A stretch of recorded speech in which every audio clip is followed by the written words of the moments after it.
visto la versatilidad que tenían estos sensores. Y acá una semana estaremos con los sensores ópticos ultrasónicos, de ultrasonido. Y ya pues iremos avanzando así conforme vamos desarrollando cada una de las sesiones. Entonces, vamos a ver este caso muy parecido al anterior, el caso del diseño de selección. ¿Ya? Dice así: durante el diseño de un equipo de control, ¿no es cierto?, de temperatura, se ensayan 4 sensores, A, B, C, D, ¿no es cierto? Cada uno de estos sensores fue probado tomando 5 lecturas. Miren la condición, no estoy diciendo con una sola lectura voy a lograr, profesor, seleccionar, no. Es hasta que yo alcance un punto de convergencia, de estabilidad, y eso se logra con iteraciones sucesivas y medidas sucesivas, ¿correcto? Ahora, dice cada uno de los sensores 5 lecturas. Dice, mientras se mantenía la temperatura de 18 grados centígrados, dando como resultado los datos consignados en la tabla. ¿Cuál sensor ofrece mayor exactitud y cuál mayor precisión? A ver, entonces miren, yo puedo resolver este caso aplicativo, vamos a decir así, técnico, solamente mirando la tabla, ¿no es cierto? Vemos que si la medida deseada son los 18 grados, el sensor A tiene medidas bueno, son aceptables, se acercan mucho al punto deseado. Si sigo bajando la vista, podríamos decir que el sensor B está mucho mejor, porque en muchas de las partes coincide, la medida coincide muy cercanamente y en otras coincide completamente con el punto deseado. Y así podemos observar cada uno, ¿no? Claro, entonces miren, podríamos decir así, profesor, yo puedo resolver el problema mirando, ¿no es cierto? Yo puedo resolver el problema dando una opinión. Está bien. En la formación del ingeniero, el ingeniero puede pero las opiniones al final tienen que ser plasmadas, sustentadas, defendidas, como el que usted va a hacer en la ciencia manual. Usted defiende una idea. ¿De acuerdo? Entonces, vamos a recordar estas dos premisas. La exactitud es el grado de aproximación del valor al valor verdadero y la precisión es el grado de dispersión entre las lecturas. No menciona al valor verdadero, porque relativamente yo me puedo alejar un poco del valor verdadero, pero esos valores están muy cercanos entre sí y ese instrumento puede ser preciso. Entonces, ¿qué hacemos? En esta parte vamos a calcular y a defender esta selección de la exactitud.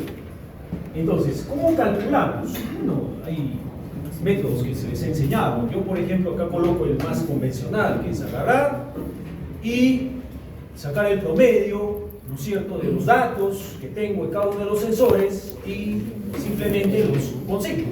Entonces, el promedio es igual a la suma de los diferentes datos dividido entre el número de datos. Para el caso de las 5 lecturas tendríamos que sumar los 5 datos, dividirlos y tenemos aquí el promedio del sensor. ¿De acuerdo? En verde es el promedio. Hemos utilizado el sombrero, que es el promedio. ¿De acuerdo? Consignamos para el segundo caso las 5 lecturas y también tengo un promedio. Entonces ese promedio me parece que es también bueno, en gran manera, muy cercano, parece de igual forma. Y tenemos el sensor, ¿no es cierto? Y ahí vemos una tabla de resultados. Ya está. Los 5 o los 4, ¿no?, instrumentos debidamente consignados con su promedio cada uno. ¿Qué pasó? ¿Qué pasaría si en algún sensor, digamos, te saca datos, ¿no? Como, digamos, 17. Se aleja mucho. Se alejan mucho y hay valores inferiores y superiores que se alejan mucho, pero haciendo el promedio se acercan al valor verdadero. Digamos que el 18, digamos, es el valor verdadero, y haciendo el promedio de esos datos alejados, sale cercano. Ese sensor es exacto. No, más bien es un sensor que tiene una exactitud muy grande. O sea, ahorita vamos a ver justo esa pregunta. la va a responder en parte del ejercicio. Está bien, ¿no? El promedio dice tengo varios datos, pero sumados en el promedio. En realidad con el promedio uno podría saber. Pero si es que yo me alejo más del punto deseado, sería un instrumento más inexacto. ¿Ya? Pero no podríamos tal vez alegar que puede ser preciso. ¿Qué tal tú lo calibras? Puede ser potenciómetro y se puede volver preciso. ¿Correcto? Pase gol. Ya. Entonces, miren, amigos, gracias. Luego de ello verificamos cuál de los sensores se acercó más al valor verdadero, que en este caso es 18. Por lo tanto, al verificar la tabla vamos a notar cuál de los valores promedios se acercó más al deseado. ¿Cuál de estos más se está acercando? El número B, perdón, la letra B, el sensor B, un promedio de 18.02. ¿Correcto? Entonces, ahí, acelerando a la intervención que el compañero acaba de hacer, podríamos decir que el sensor B es el más exacto de los cuatro. Este proceso también pudo ser analizado de diferentes lecturas, simplemente viendo cuál de ellas estuvieron más cerca al valor real o deseado de 18 grados. Las lecturas que se encuentren más cerca implican mayor exactitud, como lo decíamos, y las que se encuentran más lejos es una menor exactitud o una inexactitud. ¿Ya? ¿Bien, amigos? Ya. Ahora bien, en el caso del sensor A, vamos. En su primera lectura, el cual es 18.10, esta se alejó ¿cuánto? Miren, uno por uno, ¿ya? 0.1 grados de los 18, ¿no? Para el caso de la segunda, 0.05, más pequeño. 18, bueno, en la tercera exacto, fue 18 exacto, y la cuarta se alejó 0.1, y a la quinta tenemos 0.15, ¿no? Entonces yo tengo que hacer un análisis. Cuando hago el análisis no tengo que decir, no es porque el promedio, no, es que cada lectura se ha alejado cierto valor. ¿De acuerdo? En el B, el alejamiento es más pequeño. En el primero no hay, en el segundo 0.05, en el tercero no hay, en el cuarto 0.05 es muy pequeño, y en la quinta lectura no hay. ¿Ya? Sigamos, si comparamos, ahora mira, ¿cómo hacemos este proceso? No solamente decir, es el B, no. Tenemos que hacer un proceso de comparación. Si comparamos, dice el sensor A y B, notamos claramente que el sensor B estuvo más cerca, dice acá, ¿no? Entre sus diferentes lecturas, que del valor real de 18. Y el sensor B, por ende, es más exacto que A. Si hacemos la misma extrapolación o comparación entre el sensor B y el C, por ejemplo, el C, ya nada, pues ya se alejó demasiado, ¿no? La primera lectura 0.05, bueno, no es mucho, pero bajó, ¿no es cierto? En la segunda 0.1, en la tercera 0.15 porque es 17.85, en la cuarta 17.98 y 0.02, en la última 0.2, ¿correcto? Entonces el alejamiento es más grande, ¿no? Y de igual manera el B sigue siendo el más exacto porque en comparación con ese no presenta mayor alejamiento de su diferencia de lectura. Finalmente vamos a comparar, dice aquí, el sensor B con el D, ¿no? En la primera lectura se aleja 0.1 el D, ¿no? En la segunda 0.08, ¿no? En la tercera 0.09, 0.1, 0.09 de nuevo. Nuevamente, si comparamos B con el D, ¿no? El sensor B es el que estuvo más cerca del valor real, por lo tanto sería el sensor más, como dice la definición, más exacto. ¿De acuerdo? Ahora que ya hemos definido esto, interpretando, no solamente viendo, sino interpretando dato a dato, vamos a ver la precisión. Entonces, para la precisión vamos a utilizar la fórmula de dispersión, la desviación estándar, perdón, la cual es la encargada de medir el grado de dispersión. ¿Cuántos se dispersan? ¿Cuántos están más cerca unos del otro?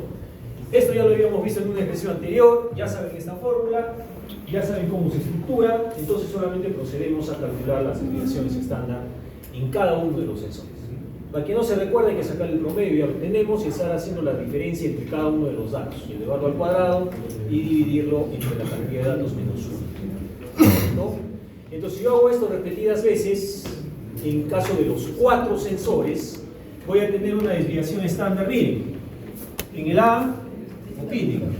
En el B, en el C, muy bien, 0.033. ¿Y qué es lo que ocurre en el D? ¿Alguien notó algo en el D? A ver, note. Ya, está lejos. Es más preciso. Ya, ahí no. Entonces, si yo me doy cuenta así a simple vista, puedo darme cuenta que el D, 1790 no está muy lejos de 1792 y ni 1792 está muy lejos de 91 y vuelve a 90. Entonces, ¿quién nos va a decir? La vista, profesor, claro, pero tú tienes que sustentar la idea con un cálculo, ¿no es cierto? Y el cálculo que nos dice el profesor, que si yo aplico la desviación estándar, este valor es muy bajo, extremadamente incomparable con los otros, 0.03 veces, o 2 veces 0.8. Entonces podemos ver que el que ofrece menor grado de dispersión es el sensor. A partir de ello podemos concluir que el más preciso es el D. La precisión también se puede analizar en las lecturas de cada uno de los sensores. Recordar que el sensor más preciso, dice acá, es aquel cuyas lecturas están más cerca una de la otra. Y tú también puedes hacer acá el proceso de comparación, ¿no? Acá, por ejemplo, se ha hecho en el A con el B. Has hecho la diferencia de la primera lectura con la segunda, por ejemplo. Entre la primera y la segunda, a ver, ahí tiene 0.05. Entre la segunda y la tercera, ¿no es cierto? Acá está, la segunda y la tercera, hay una diferencia de 0.5 también. La tercera y la cuarta lectura, 0.1. Y la cuarta y la quinta, 0.05. Para el caso del sensor B, vemos la diferencia entre la lectura igual, hace las diferencias, ¿no? Entonces, mira, tú puedes hacer este mismo esquema y te vas dando cuenta que entre A y B, por ejemplo, B es el más preciso, porque las diferencias son más pequeñas. En el otro, en A tenías 0.5, luego ascendías a 0.5, mantenías 0.1. En el B no, en el B hay de 0, ¿no? Lectura 1, lectura 2, 0.05, o sea, más pequeño, ¿no? Pequeño ahí, entre la segunda y la tercera 0.5, 0.05, entre la tercera y la cuarta 0.05, ¿no? Y nuevamente, ¿no? Las mismas diferencias. Entonces es más pequeño porque ya subió un poquito, por el 0.1. Entonces B es el más preciso en comparación que A. Y si sigues haciendo la comparación con, supongamos, con B, con C, como dice aquí, C sigues haciendo las diferencias, ¿no? B sigue siendo más preciso, ¿no? Porque en el caso de C, si diferencias estos dos, es cuando dice acá 0.05, acá sigue siendo 0.05, pero en algún momento debe subir un poco, acá, 0.013, entre la tercera y la cuarta, y la lectura cuarta y la quinta ya subió más, 0.18. Entonces B sigue siendo el más preciso y también el más exacto, pero cuando se comparó con D, ahí fue la diferencia. Ahí se una disyuntiva, ¿no? Claro. Pero podríamos aseverar también que B sería preciso, sería exacto, pero no tan alejado de ser preciso. Dado que B tiene menores, B tiene 0.02, 0.01, más pequeño, pues obviamente, otra vez 0.01 y acá también termina con 0.01. Claro, D es el más preciso. Pero yo le decía comentario, B es el más exacto, pero podría ser el segundo más preciso. El segundo más preciso, ¿no? Como segundo. No necesariamente el que es más preciso es el más exacto es el más preciso. Pero podría acercarse. Con un poco de calibración, ensayos permanentes, lo podríamos lograr. Y ahí tenemos el resultado. ¿Ya?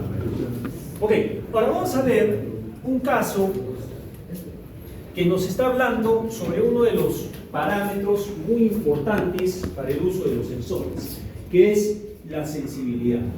Ya sabemos que nuestros sensores tienen que calibrarse previamente, ¿no?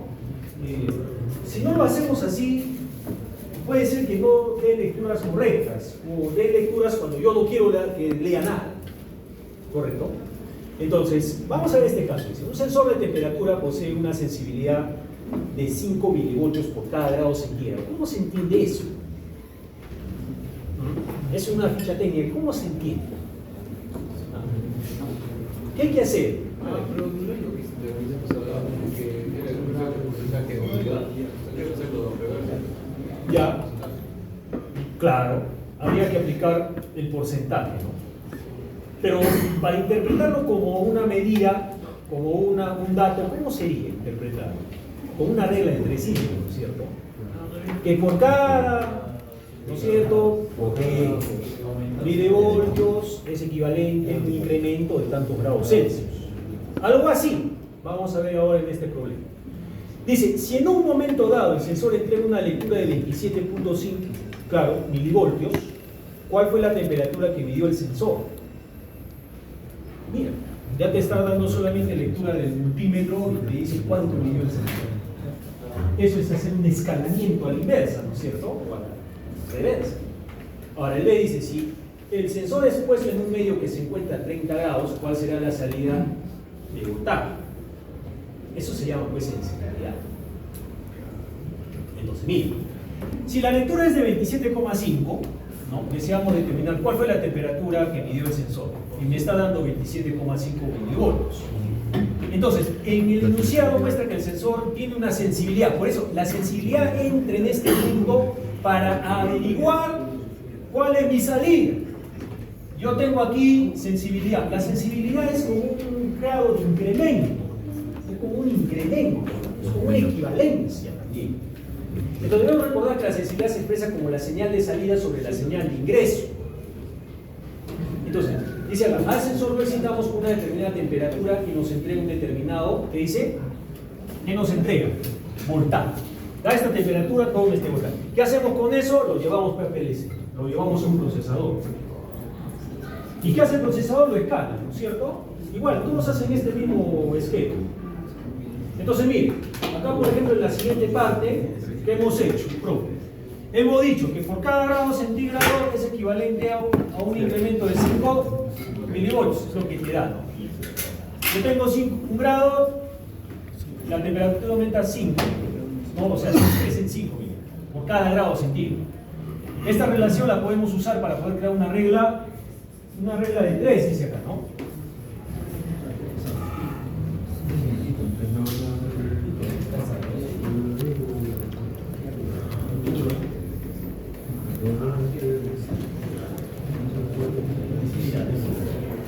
Vamos a ver. Entonces, 1 grado centígrado es equivalente a 5 milivoltios, ¿no? Entonces, la sensibilidad nos lleva a interpretar esto como una regla de 3. Y si yo tuviera, profesor, una salida de 27,5, ¿qué lectura me da el termómetro, por ejemplo? ¿No? O la termocupla o el sensor de temperatura. Y al hacer la regla me da un promedio de... Ese es tu temperatura. No necesariamente 5 voltios, 5 grados, ¿no? Siempre hay una diferencia. Eso se llama escalamiento, se llama sensibilidad. Ahora, en la parte B del ejercicio te da al revés, ¿no? A ver, yo tengo 30 grados centígrados de sensado. ¿Cuál será la salida del sensor? Y haces lo mismo. Es inversa o directa. Y lo que tú necesitabas, o queremos determinar la salida del sensor, es de 0.2. ¿De acuerdo? Ejercicios prácticos, técnicos prácticos. Puede ser que uno de esos venga en el examen final. Les comento, jóvenes, vamos a aplicar lo que hicimos hace un año, ¿ya? El examen final es de todo el curso. Y yo estoy hablando hoy día que es 25 de abril. ¿Cuándo es el examen final? La primera semana de julio. El examen final es de todo el curso, amigos. El examen tercera clase. Todo el curso. ¿Cuántos profesores sería? Igual, vamos a mantener la misma temática. ¿Ya? ¿Esto por qué lo hacemos, amigos? No es que yo quiera, que yo imponga. No, ya lo estamos practicando desde el año pasado. Hemos vuelto a retomar esto. Ya cada profesor les va a indicar cómo va a ser. De todos los cursos van a ser. A lo mejor. No hay otra manera, amigos. Escuchen, esto es así, amigos. Nosotros tenemos que medir, ese es el trabajo de nosotros. ¿Cómo va a salir el estudiante al final del curso? ¿Cómo sale? ¿Cómo sale? El estudiante no puede salir solamente recordándose lo que en 2 o 3 semanas de la tercera fase, que es cortita, ¿no? ¿Ya? Sabe, no. Es con sus promedios de notas, es con... Entonces, en el examen final tiene su forma especial. Ya lo hemos practicado desde el año pasado, yo lo he practicado. No sé si otros colegas lo hayan hecho. Entonces, este examen tiene su particularidad. Va a ser todo el curso, yo ya les estoy diciendo. ¿Ya están de acuerdo? Y además, vamos a indicar problemas. Va a haber dos partes, teórica y práctica. Entonces, ahí ya te vaya leyendo. Ya salió un poco, más o menos en la primera fase, refuerza en la segunda, y así vamos caminando. ¿Ya? Bueno, depende de cada quien. Yo quiero medir salida. Es como un sensor. Salida. ¿Cómo sale la luz? Ha captado, sabe reconocer, no, sí, no. ¿De acuerdo? Vamos al siguiente caso. Dice un termómetro que posee un rango de medida de 0 a 100 se ensaya en un laboratorio. Para un valor de temperatura de 40 grados centígrados, el sensor da una lectura de 39.9. Al subir la temperatura de 0 a 100, o sea, estos problemas, cuando yo vea, ¿no? Sube y me da una lectura que no llega a 40, es menor, eso se le llama, ¿qué cosa? Histéresis. Ya usted lo vio en parte práctica. Y le entrega una, dice, y cuando baja, perdón, vamos a cambiar, y entrega una lectura de 41.1 al bajar de 100 a 0. O sea, cuando sube de 0 a 100, 39.9. Y de baja de 100 a 0, 41. ¿Cuál es el error? Entonces, fijo en el examen, si es que viene una pregunta así, amigos, no es que te hago mi tarea, no, graficar. Hay que graficar el comportamiento, decir, acá ya le está diciendo el error histórico. Yo te puedo poner esa calcula el error y dime qué tipo de error es. Entonces usted tiene que inmediatamente relacionar, conectar las ideas. Este es un error de histéresis, porque está presentando para la misma lectura dos varianzas. Entonces, ¿qué hacemos? Graficamos. Para la solución, ahí tenemos nuestro marco de referencia, temperatura versus lectura del sensor. Y yo puedo hacerlo así, al azar, ¿no es cierto? Con una especie de una hoja aplanada del comportamiento. Entonces, miren, ¿qué es lo que ocurre? ¿Qué es lo que ocurre? Cuando debiera ser 40, no es 40, es 39. Cuando debiera ser 40. Por eso es que acá está la lectura del sensor, también Celsius. Este es un marco de referencia Celsius-Celsius, ¿ah? Este es lo que te da el sensor y este es lo que es. Entonces, lo que es 40 y lo que tienes, o lo que debió ser es 40 y lo que tienes es 39. ¿Ya, muchachos? Miren, entonces, aquí por ejemplo, si seguimos, y en la bajada, es 40. Es pequeñísimo, ¿no? Solamente yo aquí, pues, por cuestiones didácticas, me puse así. Entonces, acá tengo una diferencia real. Es pequeña, pero es real. La diferencia que se presenta de la señal de salida y la lectura del sensor por el mismo valor de la señal de entrada, cuando se viene desde caminos distintos, se le llama error de histéresis. ¿Ya? Entonces, cociente entre la máxima desviación y el alcance. Bueno, ya sabemos que el alcance del instrumento es 100 menos 0 grados, entonces sería 100. Y la máxima desviación, ¿cómo la calculamos? Simplemente restando esos puntos de desviación que estuvieron muy cercanos al punto deseado de 40.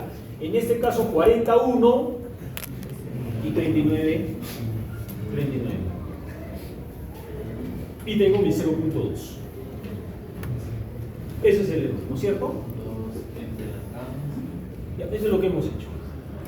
Pero mira, acá todavía yo lo he puesto en grados centígrados, ¿no? Entonces, aliado a la máxima, ya está la histéresis, también la puedo expresar en porcentaje de la histéresis, más menos 0.2%, ¿no? Y esto es respecto del alcance. ¿Ya? Como decía el compañero, ¿no? Porque es una distancia pequeña, 29, 0.2, ¿no? No es grande, digamos. ¿Preguntas? ¿Todo claro, amigos? Este lo dejamos para casi el final, ya este hay que hacerlo en pizarra, voy a dar una breve teoría.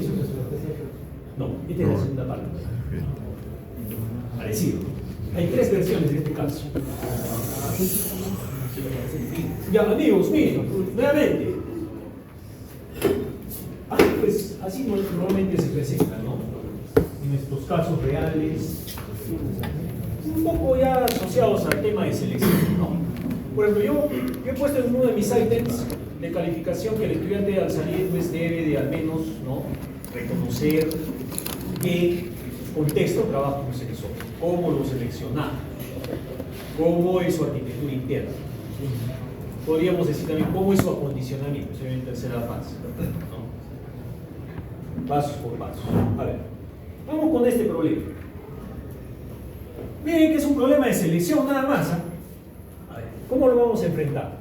Se requiere seleccionar un sensor para un proceso industrial que maneja un fluido no corrosivo a presión, cuya presión de trabajo normalmente oscila entre 2 y 3 megapascales.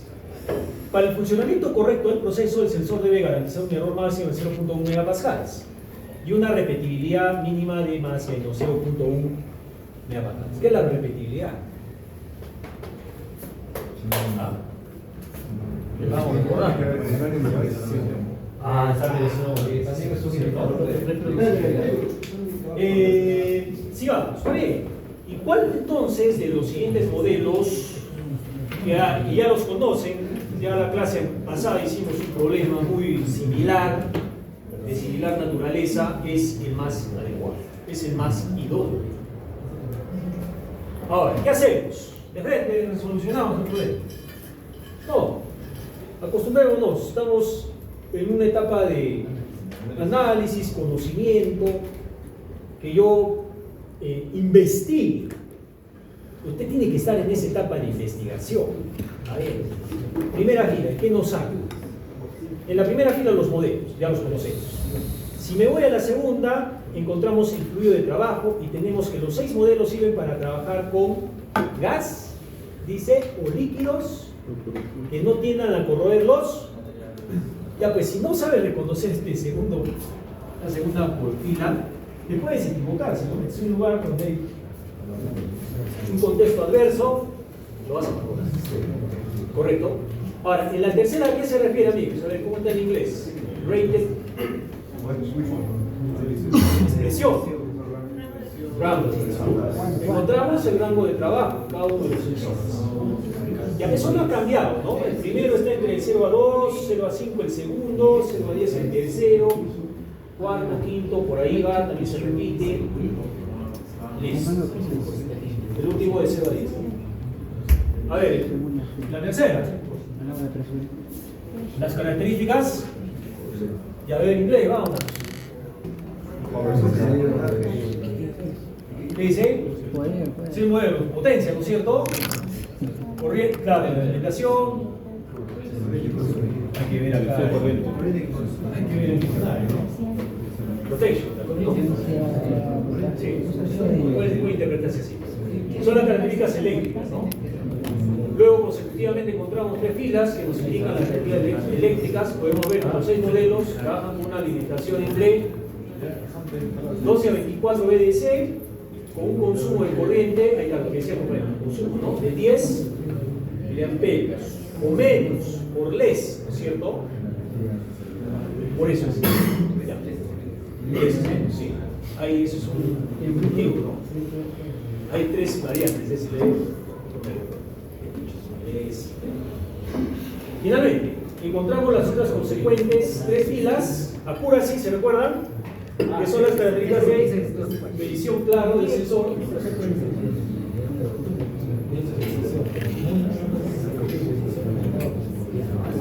No, es la exactitud. Acá miren, la primera indica la exactitud, que dice, la cual se expresa como un porcentaje de full scale, y luego vemos la linealidad, y luego la repetibilidad, que es un sinónimo de precisión, y eso no se va a nombrar. ¿Listo? Ya, sigamos. Entonces vamos a hacer la selección. Miren cómo empezamos a hacer la selección. Verificamos el enunciado y nos indica que el sensor será usado en un proceso industrial y que maneja un fluido no corrosivo a presión. Verificamos en el catálogo que los 6 modelos cumplen. Puede ser que este catálogo sea modificado y a lo mejor uno no cumple, se lo coloco en inglés. Toda la descripción, exception, tal. ¿Ya? Entonces, por esta parte, en cuanto al fluido de trabajo, los 6 modelos sirven para dicha aplicación. Sí, pues, jóvenes, EIBET, como ustedes saben, es una acreditadora internacional y ellos trabajan con esta internacional. Ellos han acreditado en Argentina, Brasil, todos acreditan en inglés. Todo. La visita de ellos está programada ya.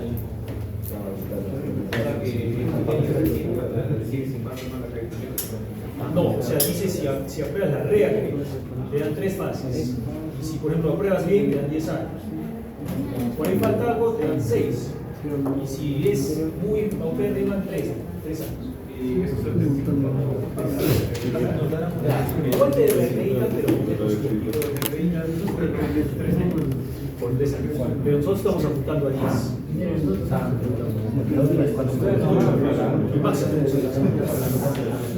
Estamos apuntando a decir, ya.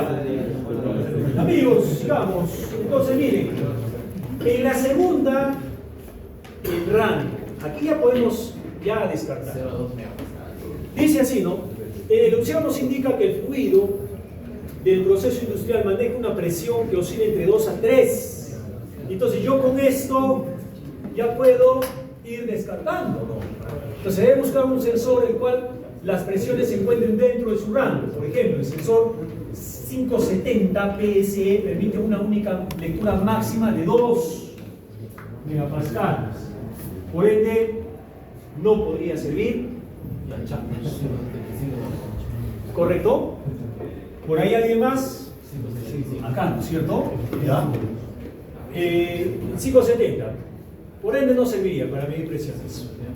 Por encima de los 2. Y nuestro fluido de trabajo está oscilando de 2 a 3 respectivamente. Por el rango del sensor, listo, no sería satisfactorio para cumplir dicha condición. ¿Correcto? Ya. Y de igual manera, como acaba de decir el compañero, el 575 tampoco, ¿no es cierto? Porque también es de rango de 0 a 2 megapascales. El 573 llega hasta 5, pasa. El 574 llega hasta 10, pasa. Es seleccionado. Cumpliría. El 575 no, porque es hasta 2. No es seleccionado. El modelo 576, como tiene el mismo rango hasta 5, podría servir, y el 577 también. Son útiles, idóneos, podríamos decir. Entonces, ¿cuántos hemos descartado? 2 de 6. 1, 2, 3, 4, 5, 6, 2, nos quedan 4. Entonces, sigamos, el proceso continúa, ¿no? No sé si lo podría hacer.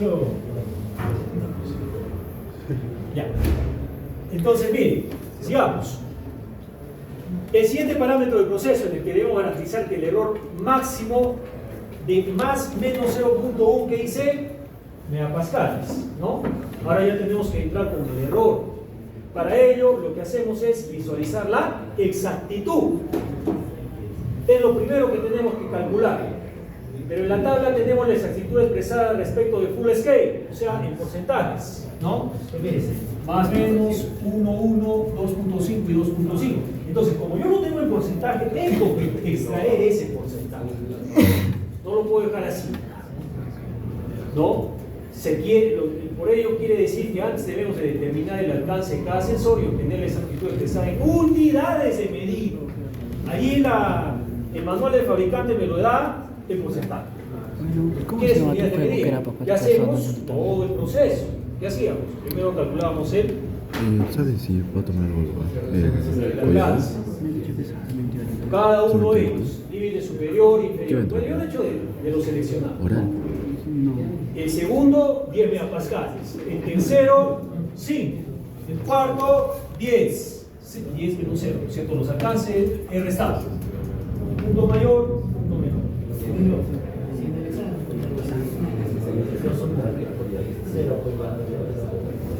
Una resta no hay problema. Con una resta no te voy a... es porque tú hagas mal, ¿no? O sea, una resta lo puede hacer la. Lo que yo quiero es que los estudiantes interpreten. De acuerdo acá. Bueno, ya tienes los alcances, ¿no? Ya que hemos entendido, amigos, alcances. Ahora, el examen. Estos, por ejemplo, estos procesos, claro, esto sí lo puedes hacer en calculadora, no hay problema. No te impide, para eso está la mano, pero interpretar, eso es lo que sí me interesa. Entonces, mira, de acuerdo a la tabla, dice que la exactitud es de más o menos 1% del full scale.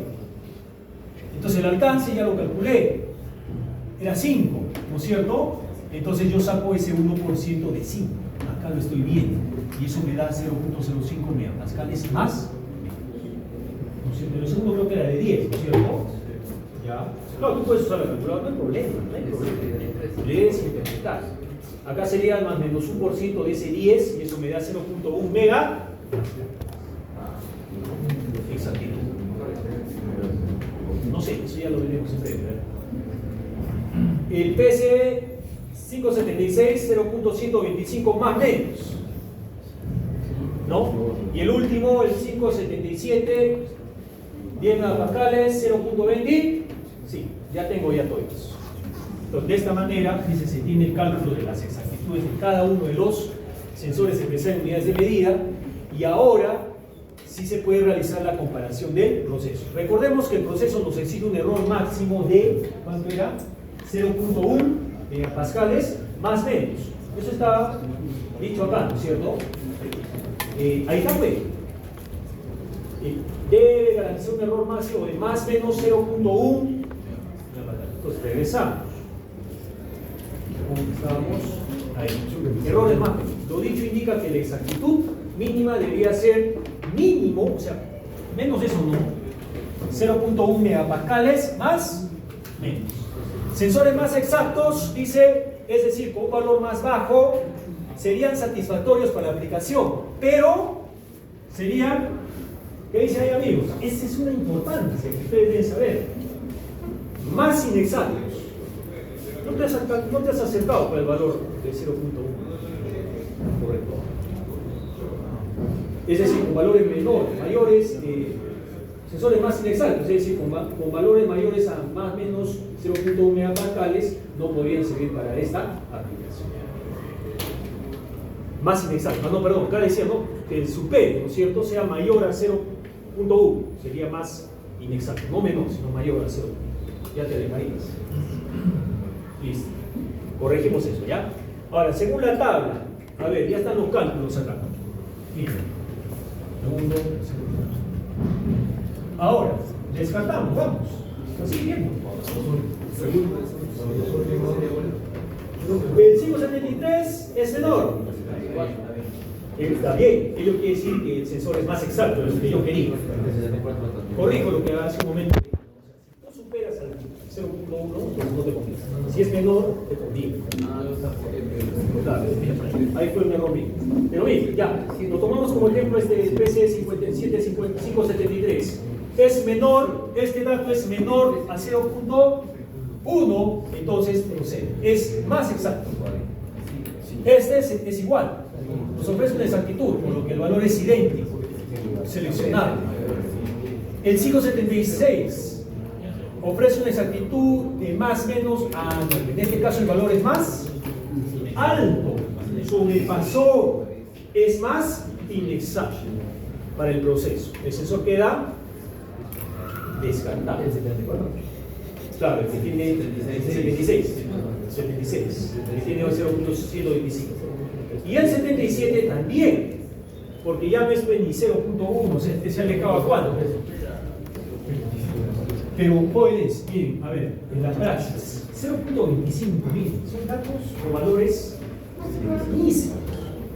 Y en base a eso, estamos haciendo todavía un descarte. Eso, por ejemplo, se le llama la sensibilidad del sensor.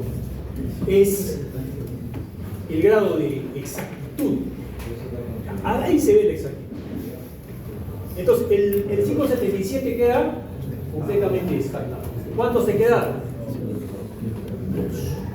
Entonces, miren que con la exactitud y con el rango ya he descartado a 4.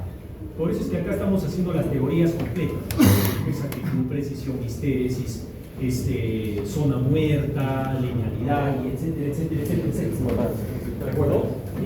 Ok. Ahora bien, el proceso que dice nos exige una repetibilidad, es decir, precisión de más menos 0.01 megapascales. Por lo tanto, se dará lectura a la última fila. Esta de aquí. Todo está también con full scale. Entonces dice acá, el proceso nos exige que una precisión mínima de 0.0 megapascales, sin embargo, según la tabla tenemos la precisión expresada como porcentaje de full scale. Lo que tenemos que hacer es pasar ese porcentaje de alcance directamente a las unidades. ¿Cómo lo hacemos? Es lo mismo, ¿no? 0.2% de su alcance, que en este caso le hemos seleccionado del 573, me da 0.01, ¿correcto? Es lo que dice, en el caso del modelo 573, posee una repetibilidad de 0.2 de full scale. En este caso el sensor tuvo un alcance de 5, hemos sacado ese porcentaje 0.2% de 5, me da más menos 0.01 megapascales, el 573. Y es igual, ¿no es cierto? 0.01 megapascales es la repetibilidad mínima del ejercicio. Y si haces lo mismo para el otro sensor, el 574, ¿cuánto te da? 0.02. Una vez que se tenga la precisión expresada en unidades, se procede a realizar la comparación. El proceso dice que solo exigía 0.01 megapascales. Si el valor del sensor está por encima, quiere decir que el sensor es más impreciso. Miren cómo lo denote, es más impreciso. Como hace un momento lo vimos.